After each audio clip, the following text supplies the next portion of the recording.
Les leaders sont composés par Hans Eisler et les songs, chansons de spectacle, par Paul Dessau. En agençant ces matériaux, Marcel Bassot, Bocabella et Brigitte Manoukian ont eu envie d'évoquer l'exil de Brecht, sa condition de réfugié et sa capacité à résister à l'adversité. Vous le savez sans doute, Brecht est un dramaturge allemand, peut-être le plus important du XXe siècle. Il a écrit de nombreuses pièces de théâtre et rénové profondément l'art de l'acteur et de la mise en scène en insistant sur la réflexion critique du spectateur. En 1933, après l'incendie du Reichstag, il fuit l'Allemagne nazie pour se réfugier en Autriche, en France, puis au Danemark, en Suède, en Finlande, et enfin traverse l'URSS et prend le bateau pour Los Angeles, en Amérique. Il ne regagnera pas son pays avant 1948, et encore, il ne s'agira plus du même pays, puisque l'Allemagne sera alors coupée en deux.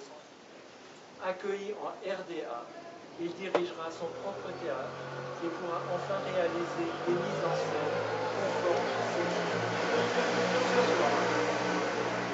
Vous entendrez surtout des poèmes et aurez une chance d'accéder à Brecht dans son intimité, dans cette chambre en exil, toujours la même et toujours déplacée, où il observe le monde en déroute et tente de préserver son intégrité.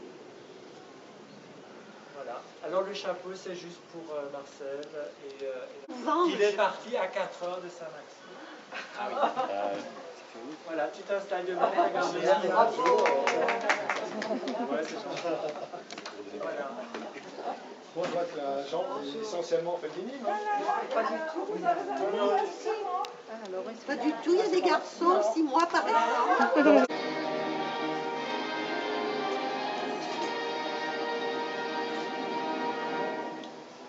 Zur Überraschung der Feindseite treten in den Morgenstunden des 16. Dezember starke deutsche Kräfte aus dem Westwall heraus zu einem völlig unerwarteten Angriff an. V1 und die Feuergeschosse der Nebelwerfer bringen plötzlich Vernichtung in und hinter die feindliche Linie.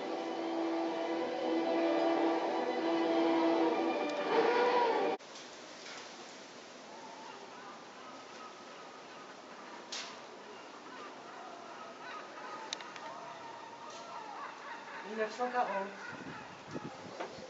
Le printemps vient. Les vents tièdes libèrent tous les récifs de leur glace d'hiver. Les peuples du Nord attendent, tremblants, la flotte de combat du patron bâtiment. Des librairies sortent les bourreaux. Les bêtés serrant contre elles leurs enfants, les mères cherchent des yeux au ciel les inventions des hommes de science. Les ingénieurs, le dos courbé, sont assis dans leur bureau d'études. Une erreur de chiffres, et les villes de l'ennemi échapperont à la destruction.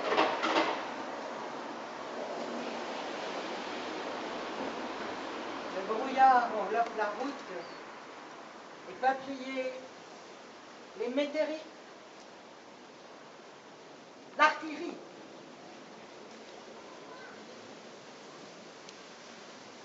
Je suis sur la petite île de Lindvik. Une autre nuit, j'ai fait un rêve affreux.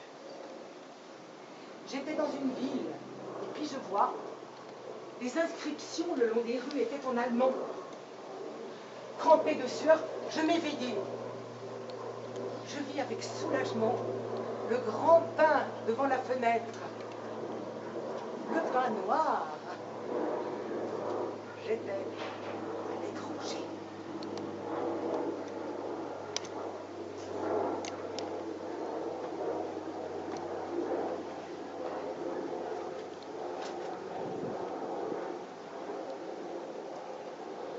An dem weißgetünchten Wand steht der schwarze Koffer mit den Manuskripten. Drüben steht das Rauchzweig mit den Kupfernaschenbecher. Die chinesische Leinwand zeigen, der Zweifler hängt darüber. Auch die Maske da, und neben der Betstelle steht der kleine sechslampige Lautsprecher. In der Früh drehe ich den Schalter um und höre die Siegesmeldungen meiner Feinde. Devant la cloison blanchie à la chaux, la cantine de soldats noirs avec les manuscrits. Posée sur elle la terraille de fumeurs et cendriers en cuivre.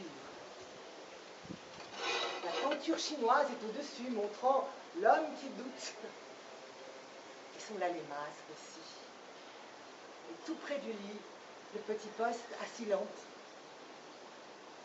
Le matin, je tourne le bouton. Et j'entends annoncer les bulletins de victoire de mes ennemis.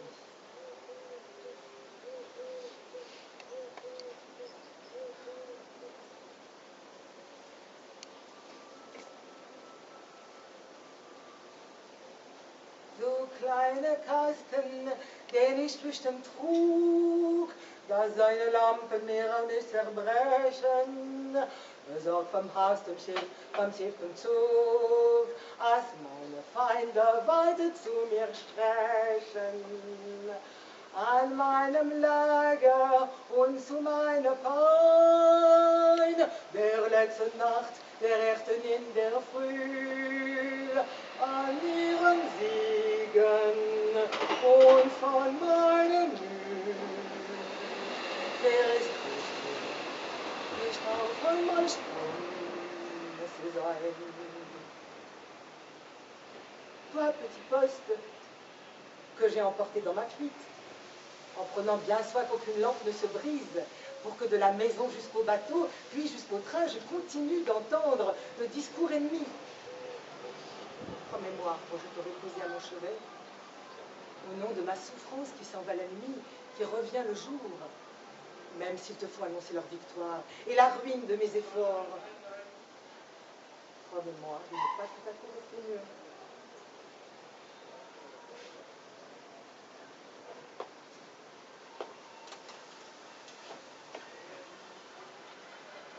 Fuyant les gens de mon pays, me voici de nouveau en Finlande. Les amis, qu'hier je ne connaissais pas, ont installé quelques lits dans des chambres propres. À la radio, j'entends annoncer les victoires de l'abjection. Curieux, j'examine la carte. En Laponie, tout là-haut, vers l'océan glacial arctique. Je vois encore une petite porte.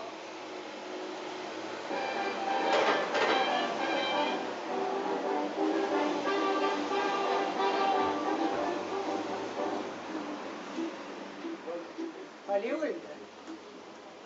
Hollywood. Chaque matin, pour gagner mon pain, je me rends au marché où s'achètent les mensonges.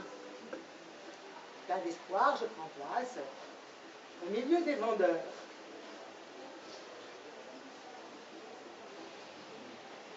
Victime d'un vol à Los Angeles, ville où l'on fait trafic des rêves, je m'aperçus que je tenais secret soigneusement ce vol commis par un émigré, en pareil lecteur de tous mes poèmes, comme si je craignais que cette infamie pût être connue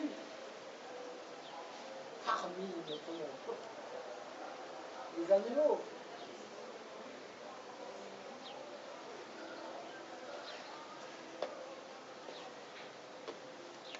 Partout, les amis.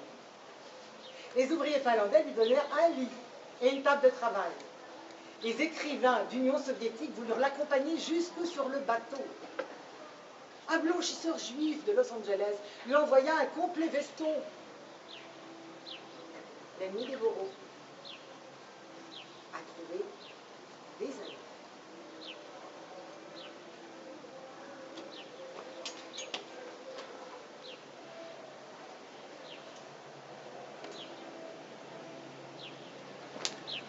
Naturellement, je le sais, c'est la chance seule qui a fait qu'à tant d'amis j'ai survécu. Mais cette nuit, j'ai rêvé que ses amis disaient, parlant de moi, ce sont les plus forts qui sont. Et envers moi, je me suis pris de haine.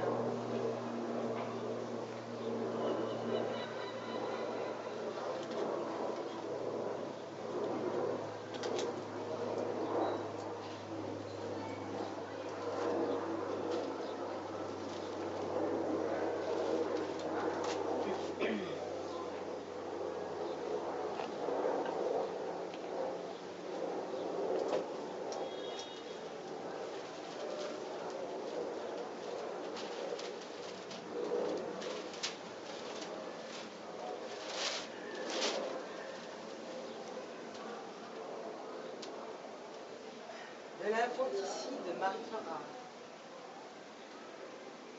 Marie Farrar, venue au monde au mois d'avril, mineure, rachitique, orpheline, incolore. Ça réussissait, puisqu'aussi bien, personne ne croyait qu'elle sans attrait et puis fautée. Mais vous, je vous en prie, entrez pas en cours. À toute créature, il faut l'aide de tous. Le même jour, dit-elle, de très bon matin, en frottant l'escalier, c'est comme si des ongles étaient dans son ventre et griffaient. Ça la saute. Elle parvient pourtant à cacher ses douleurs. Pendant le jour, en mettant du linge à sécher, elle est à se casser la tête, et puis découvre qu'elle est près d'accoucher, ça lui fait le cœur lourd. Aussitôt. Quand elle monte, il est bien tard. Mais vous, je vous en prie, n'entrez pas en courroux. À toute créature, il faut l'aide de tous. On s'en va la chercher lorsqu'elle était couchée. La neige était tombée, elle dut balayer. Jusqu'à 11 heures, ça dura. Une journée. Ce n'est que dans la nuit qu'elle put accoucher tranquillement. Que fut, dit-elle, un garçon. Il était ce garçon pareil à tous les autres, mais elle n'était pas pareille aux autres mères, bien que il n'y a pas matière à railler. Donc, je vous en prie, montrez-vous. Toute créature, il faut le dire. Ainsi, laissez-la donc raconter davantage ce qui de ce garçon est ensuite advenu. Elle n'en voudrait rien cacher, dit-elle, afin qu'on voit comment je suis, comment tu es. Et vu qu'elle fut à peine au lit, en proie à de fortes nausées, seule, et ne sachant pas ce qui se passerait, et qu'à ne pas crier, elle se contraignait avec beaucoup de peine. Mais vous, je vous en prie, n'entrez pas en cours. À toute créature, il faut l'aide de tous. Usant, dit-elle alors, de ses dernières forces, sa chambre est en glaciale. Elle aurait pu se traîner jusqu'au cabinet, et donc là, quand elle ne sait pas, accoucher sans histoire vers le matin.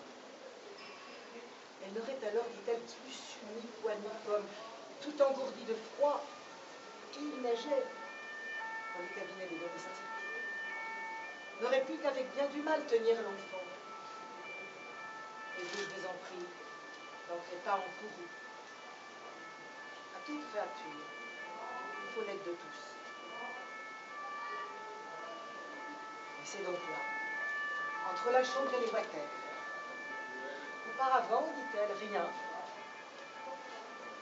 L'enfant se serait mis à crier et cela l'aurait fâché, dit-elle, tant que de ses deux poings aveugles, sans arrêt, elle l'aurait frappé jusqu'à ce qu'il se taise.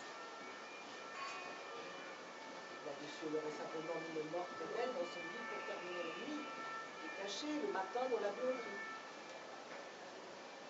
Et vous, je vous en prie, n'entrez pas en courroux. À toute créature, il faut l'aide de tous. Marie Farrar, venue au monde au mois d'avril, morte dans la maison d'arrêt à Meissen, fille mère jugée, témoigne devant vous des faiblesses qui sont dans toute créature. Et vous, qui dans des lits tout propres prêts à coucher, et qui dites béni votre ventre engrossé, vous ne damnerez pas une demande. Car, grand fut son péché, mais forte sa souffrance. C'est pourquoi je vous en prie, n'entrez pas nous. À toute créature, il faut l'aide de tous.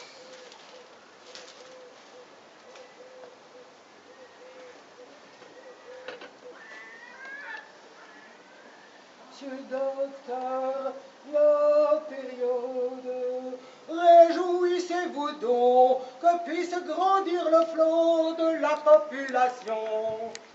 Monsieur le docteur, sans logement, vous trouverez bien un lit, puis vous prendrez un peu de repos, vous arrêterez un moment. Donc, soyez une bonne petite mère et donnez-nous un bout de chair à canon, car vous avez un ventre, vous savez ce que vous devez faire et pas de conneries. Donc soyez mère à point, c'est tout. Monsieur le docteur, qui est au chômage, ne peut pas avoir un enfant. Non, madame, c'est un stimulant destiné à votre homme. Monsieur le docteur, désolé, madame Rainer, je ne peux pas vous comprendre. L'État veut avoir des hommes pour activer les machines. Donc soyez une bonne petite mère et donnez-nous un bout de chair à canon, car vous avez inventé, vous savez ce que vous devez faire et pas de conneries. Donc soyez mère à point, c'est tout. Monsieur le docteur, où vais-je donc dormir?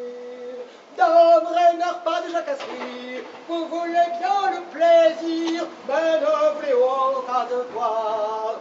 Et quand nous bravons l'interdit, nous savons ce que nous faisons. Alors vous pouvez aller en paix et laissez-nous nous occuper de tout cela, oui.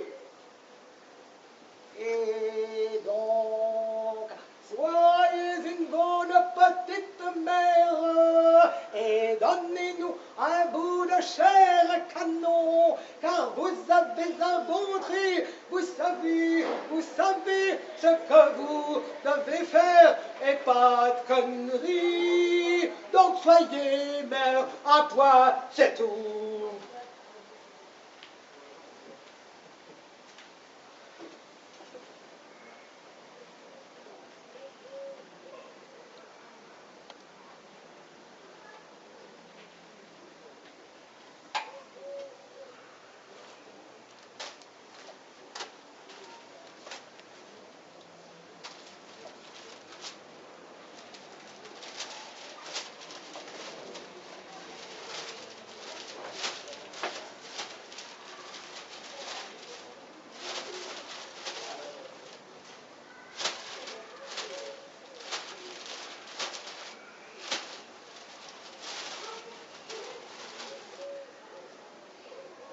Question que pose un ouvrier qui lit.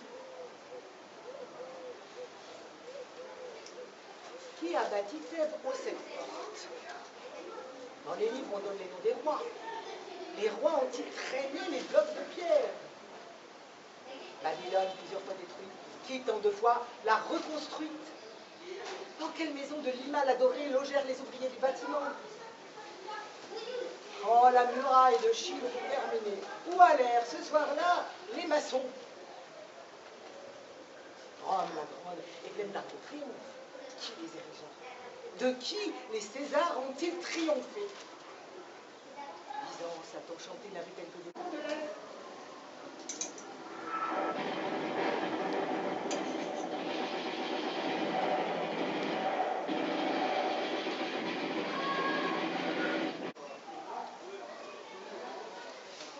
Si j'étais parmi vous sur les champs de neige dans l'Est, l'un de vous milliers parmi les chariots de fer, je dirais comme vous dites, sûrement il doit y avoir un chemin vers la maison. Pourtant, frères, mes frères, sous le casque d'acier dans le crâne, je saurais ce que vous savez. Là, il n'y a plus de chemin vers la maison. Dans l'atlas des écoles, sur la carte, le chemin jusqu'à Smolensk n'est pas plus grand que le petit doigt du Führer. Et sur les champs de neige, il est plus long, très long, trop long. La neige ne tiendra pas éternellement, bien que je te raconte. Mais l'homme non plus ne tiendra pas éternellement. Il ne tiendra pas jusqu'au printemps. Ainsi, je dois mourir, je le sais. Mourir dans l'uniforme du pillard, mourir sous la chemise de l'incendiaire, comme un des nombreux, comme un des milliers, chassé comme un pillard, abattu comme un incendiaire. Si j'étais parmi vous, frères, si je trottais avec vous dans les déserts de glace, je demanderais, comme vous demandez, pourquoi ai-je mis l'uniforme du pillard? Pourquoi ai-je mis la chemise de l'incendiaire? Ce n'était pourtant pas la faim, ce n'était pourtant pas l'envie de tuer. C'est seulement parce que j'étais un esclave et qu'on me l'ordonna que je suis parti pour tuer et pour piller. Et maintenant, je dois être chassé. Et maintenant, je dois être abattu. Parce que j'ai envahi le paisible pays des paysans et des ouvriers de la grande organisation, de l'édification ininterrompue, piétinant et écrasant les semis et les fermes, pour piller les ateliers, les moulins et les barrages, tuer l'enseignement des milliers d'écoles, déranger les sessions des infatigables soviets. C'est pour cela que je dois maintenant mourir comme un rat attrapé par le paysan.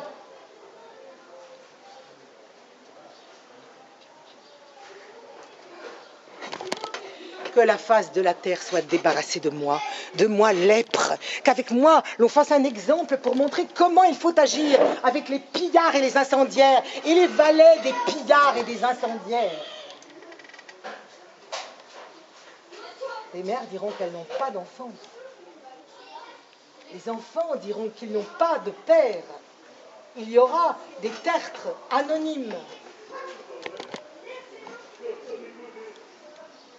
Et je ne verrai plus le pays d'où je suis venue, les forêts bavaroises, ni les montagnes du sud, la mer, ni la lande de la Marche, ni les pins, ni les coteaux de vigne le long de la rivière en Franconie. Je ne les verrai plus. Dans le matin gris, ni à midi, ni quand le soir descend. Je ne les verrai plus. Je ne verrai plus les villes, ni la ville où je suis née, ni les établis, ni la chambre et la chaise non plus. Tout cela, je ne le verrai plus, et aucun de ceux qui vinrent avec moi ne verra tout cela encore une fois. Et ni moi ni toi n'entendrons la voix des femmes et des mères. Où le vent sur la cheminée du pays natal, ou le bruit joyeux ou amer de la vie. Mais je vais mourir au milieu des années, pas aimé, pas regretté, conducteur insensé d'un engin de guerre. Pas instruit, sauf par la dernière heure, pas mis à l'épreuve, sauf dans l'assassinat, pas regretté, sauf par les bouchers.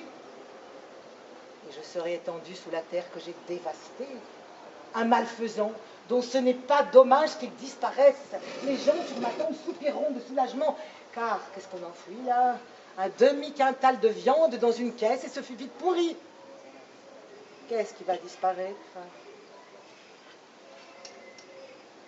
Un arbuste mort et gelé. Une saloperie jetée au loin avec la pelle. Une puanteur chassée au loin par le vent.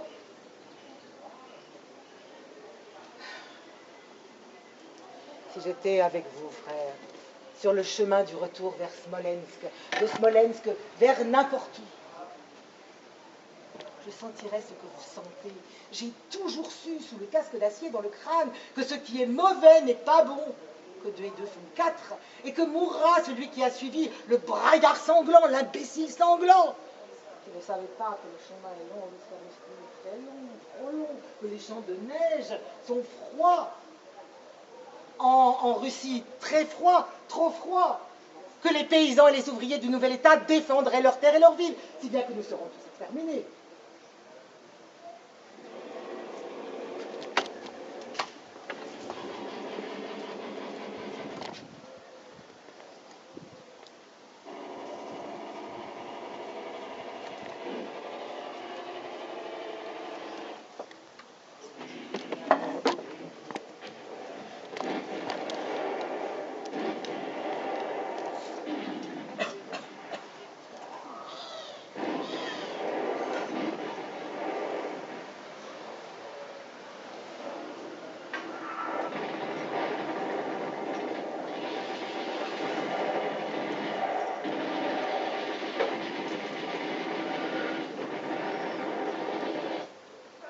Quand vient pour eux l'heure de se mettre en marche, combien en est-il?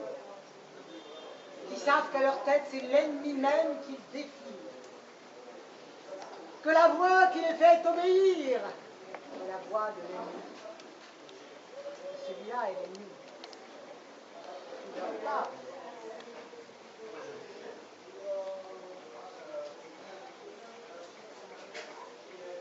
En 1919,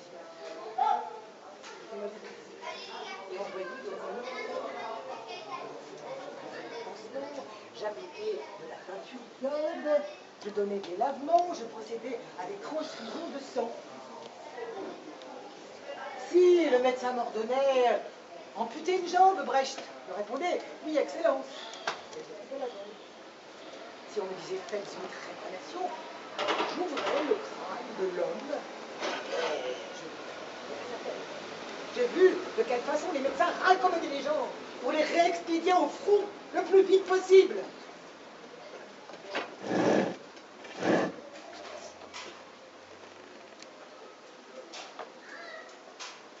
Mon capitaine, à cette bataille, des petits soldats, laisse-les souffler. La mère courage pour la piétaille, a des chaussures qui tiennent aux pieds. Couverts de galles rongés de vermine, ils traînent des canons sans clé. Si à la mort faut qu'ils cheminent, ils volent au moins de beaux souliers. Le printemps vient, debout chrétiens, la neige fond sur tous les morts, et tous ceux qui se traînent encore repart en guerre sur les grands chemins. Mon capitaine, c'est la famine, tous des héros. Je vois les rues et les parcs désormais à des heures inhabituelles, si bien que je les reconnais à peine. Chez moi, je ne puis aller. J'ai honte d'être congédiée, d'être dans le malheur.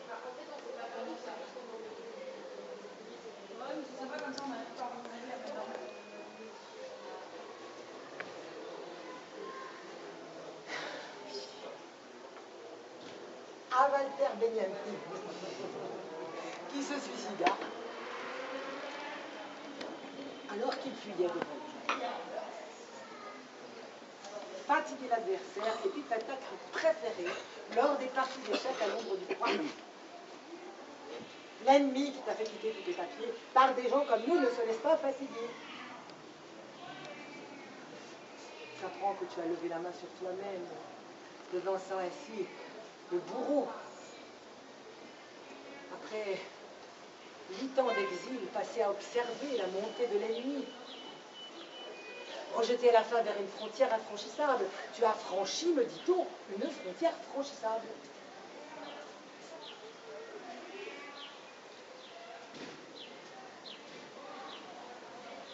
les empires s'écroulent.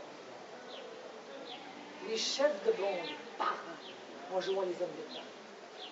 Les peuples disparaissent, invisibles sous les armements.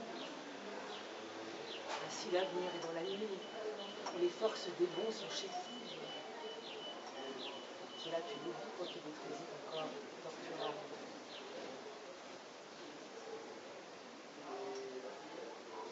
Et pour qu'un dernier clair de lune le voie crever, sans attendre sa fin, il quitte alors la ville et gagne à pas presser la zone misérable qu'on choisit pour frontière, le bruit et le silence. Entre 3 hangars de tons modulés et un sapin resté debout. Il mange un dernier morceau et passe une dernière nuit, sans rêve. La matinée passa chaude. Au midi, il faisait encore froid, le vent soufflait du nord. Les nuages surgis vers 5 heures au-dessus des bois ne l'atteignirent plus. Et vers minuit, 3 continents furent en route. Le matin, ce fut le tour de la mer. Quand il expira, ce fut comme si tout ce qu'avaient vu ses yeux, ce qu'il n'avait pas vu, n'avait jamais vu.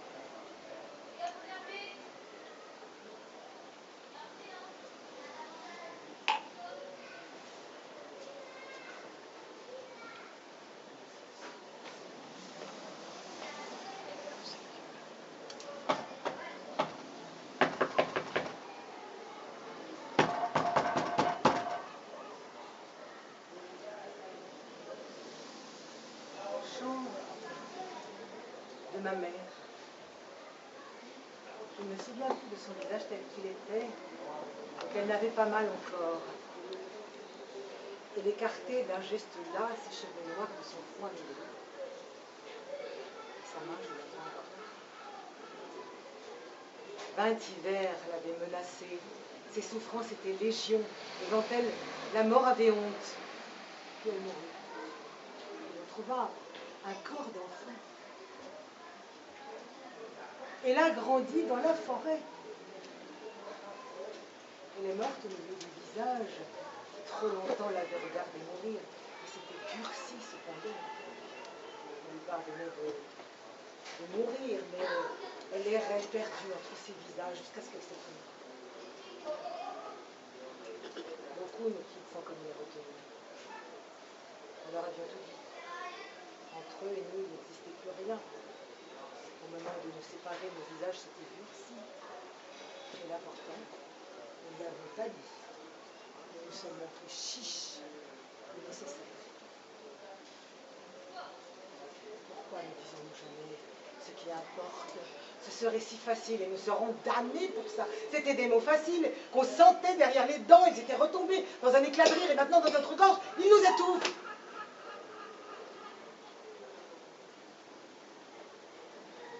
À présent, ma mère dort hier, vers le soir, le premier mai. Les ongles ne peuvent plus l'arracher à la terre.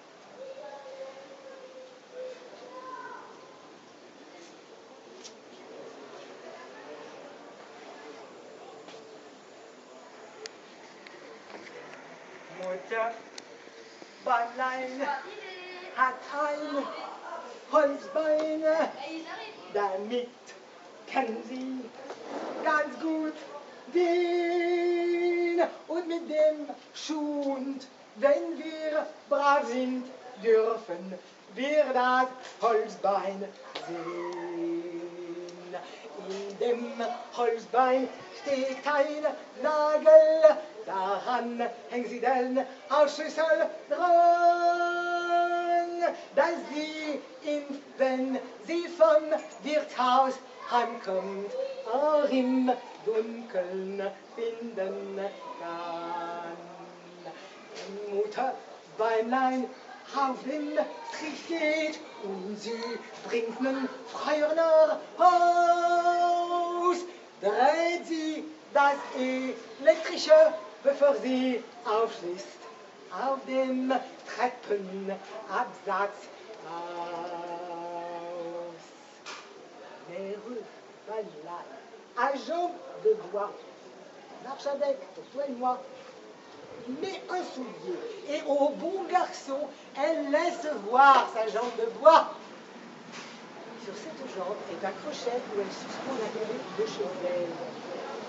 Ainsi, retour du cabaret, même dans le noir, elle peut trouver. Quand Mère Beinlein fait le trottoir et ramène un galant chez elle. Elle éteint l'électricité avant d'ouvrir. Sur le palier.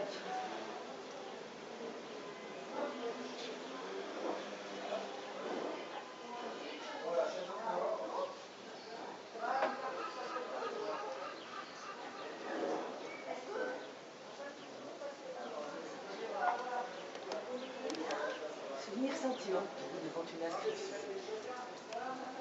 Parmi des papiers jaunis qui me furent un jour quelque chose, on voit livre c'est meilleur.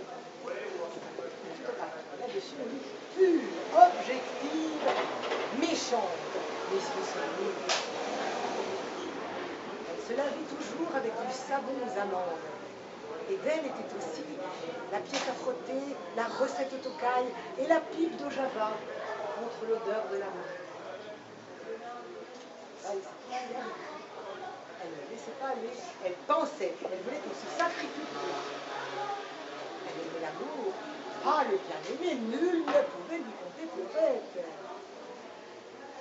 Elle riait, elle ne supportait aucun de ceux qui supportent. Elle n'avait pas de punaise dans son cerveau. Elle avait la manière des femmes et de laisser choir d'y penser la sueur et la surmontée. Elle était ainsi. Par Dieu, je voudrais qu'on lise sur ma tombe un jour, ici repose bébé, pur, objectif, méchant.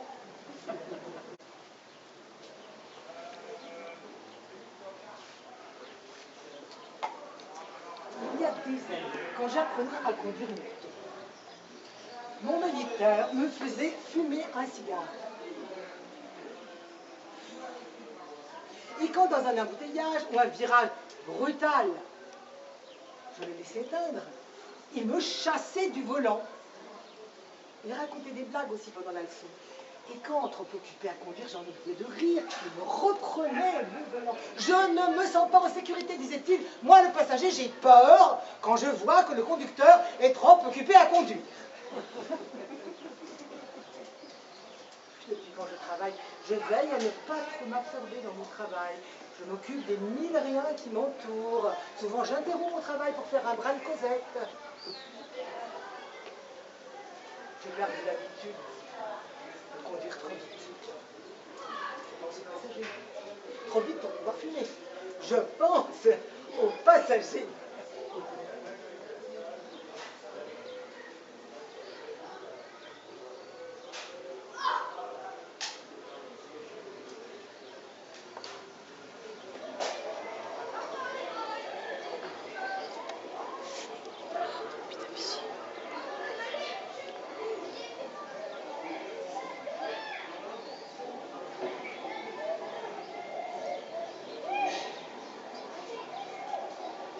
Dimanche de Pâques 1938.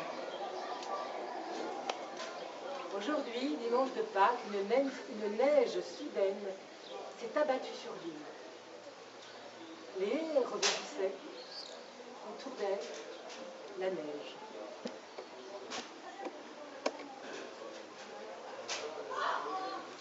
Mon jeune fils m'a conduit vers un petit abricotier, contre le mur de la maison. Il m'arrachait un poème écrit pour dénoncer ceux qui préparaient une guerre capable de tout anéantir. Le continent, cette île, mon peuple, ma famille et moi. Sans un mot. Nous avons recouvert d'un sac l'arbre qui avait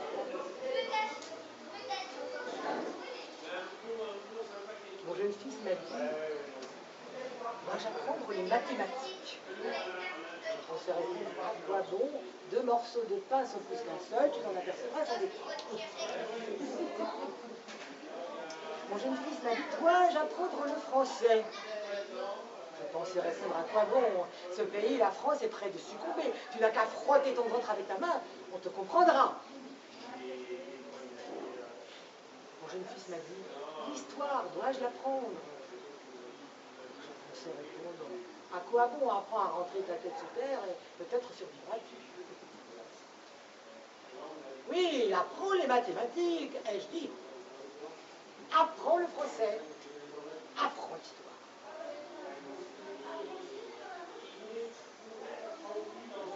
Celui que j'aime m'a dit qu'il a besoin de moi. C'est pourquoi je fais attention à moi. Je regarde où je mets le pied. J'ai peur de quelques gouttes d'eau, de crainte que l'une ne m'assomme. Lorsqu'il y a des années, je t'ai montré comment tu devais te laver le matin, dans la petite cuvette en cuivre où flottent des glaçons. Plonger ton visage, les yeux ouverts, puis, en t'essuyant à la serviette fraîche, lire sur la feuille au mur les phrases difficiles de ton rôle. Je te dis cela, tu le fais pour toi. Fais-le de manière exemplaire. Aujourd'hui, j'apprends que tu serais en prison. Les lettres que j'ai écrites pour toi sont restées sans réponse. Les amis auxquels je me suis adressée pour toi gardent le silence. Toi, je ne trop rien faire. Que peut-être ton matin feras-tu encore quelque chose pour toi, avec espoir et responsabilité et de bons mouvements, de manière exemplaire.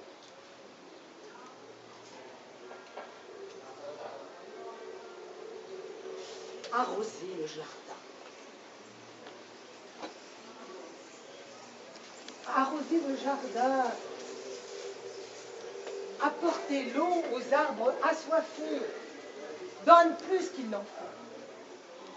N'oublie pas les buissons. Même ceux qui ne portent aucune baie, ceux qui n'ont aucune force et gardent tout pour eux. Ne passe pas sans voir entre les fleurs la mauvaise herbe, qui elle aussi a soif. Sur le gazon frais aussi, rafraîchis aussi le sol nu.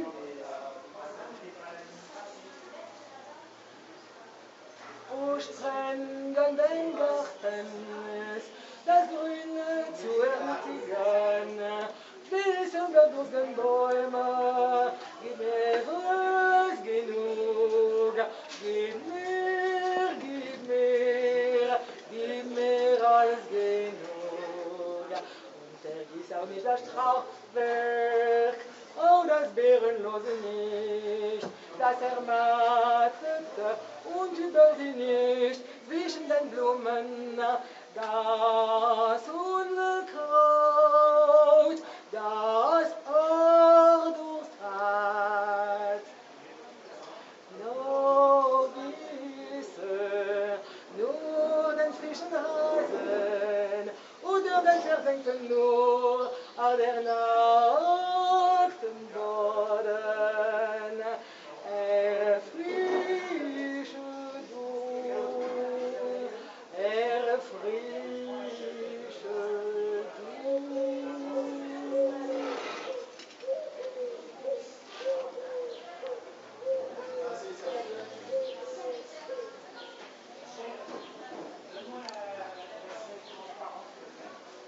Vous, qui émergerez du flot où nous avons sombré, pensez quand vous parlez de nos faiblesses, au sombre temps aussi nous exécutons.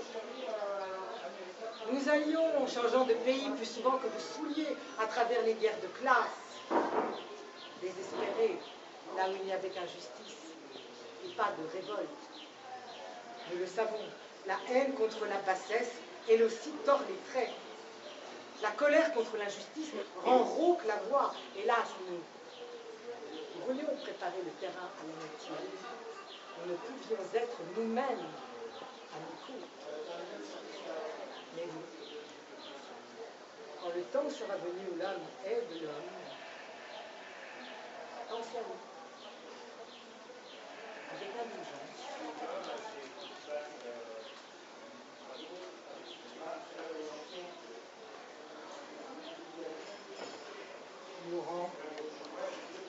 poète adresse un appel à la jeunesse. Vous, jeunes gens des temps à venir, et des aurores nouvelles sur des villes qui ne sont pas encore bâties. Vous aussi qui n'êtes pas encore nés, écoutez maintenant ma voix, moi qui suis mort sans gloire. Mais mort comme un paysan qui n'a pas cultivé son champ, et comme un charpentier qui, paresseux, a abandonné sa ferme inachevée. Si j'ai perdu mon temps, gaspillé mes jours, et maintenant, il me faut vous demander de dire tout ce qui n'a pas été dit, de faire. Il va falloir ramasser